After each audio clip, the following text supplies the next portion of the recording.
Soyadagi ayol. Muallif Go'zal Amonova. Men tergovchi Murodovman. Jinoyat joyiga kechasi yetib borganimda havo tumanli edi.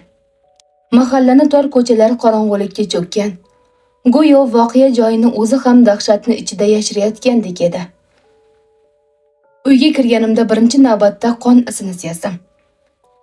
Xona markazida yotgan jasad. Atrofida qon halqoblari. Murdani tanasiga shikast yetmagan. Eng dahshatli tomoni, uni boshi uzib olingan edi. Xonadagi narsalar joyida edi. Bu talonchilik emas. Bu sovuqqonlik bilan rejalashtirilgan qotillik. Marhumani ismi Laylo. U yolg'iz yashagan ekan. Ota-onasi, qarindoshlari bilan aloqasi uzilgan. Deyarli hech kim bilan chiqishmas ekan. Qo'shnilari bilan ham ko'chib kelgandan buyon salom alikdan boshqasiga o'tmagan. Hatto egiz singlisi Barno bilan ham tez-tez tortishar, bordi-keldi qilinmas ekan. E'tiborimni jasadni yon tomonida turgan kiyim qadagich tortdi. U juda kichik. Chamasi erkaklar ko'ylagini yeng qismiga qadash uchun mo'ljallangan qadagich edi. Polietilen paket bilan uni ehtiyotlab qo'limga oldim. Unda qon dog'lari qotib qolgandi.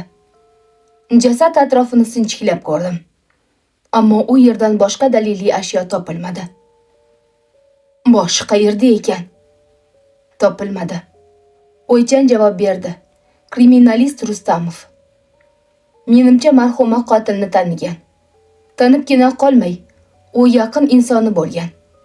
Sababi na xonada, na tanasida qarshilik izlari yo'q. Eng dahshatlisi, jasadni boshi uzib olingan edi. Kimga kerak ekan uni boshi? Xonani yana ozroq ko'zdan kechirib, u yerni tark etdim. Marhumaning hujjatlari bilan tanishib chiqdim. Endigi navbat uning oila a'zolari va yaqinlari bilan suhbatlashish edi. Ota-onasini chaqirtirdim. Yoshi 60 dan oshgan, rangi za'faron, yuzlarida chuqur iztirob aks etgan chol xonamga kirdi.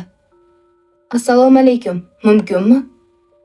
Assalomu alaykum, keling otaxon. Chaqirtirgan ekansiz o'g'lim. Onaxon kelmadilarmi? Ayolim 5 yerdan buyon to'shakka mixlanib qolgan. Qo'l-oyog'i ishlamaydi. Alloh shifo bersin. Ota, uzr, hozirgi holatingizda siz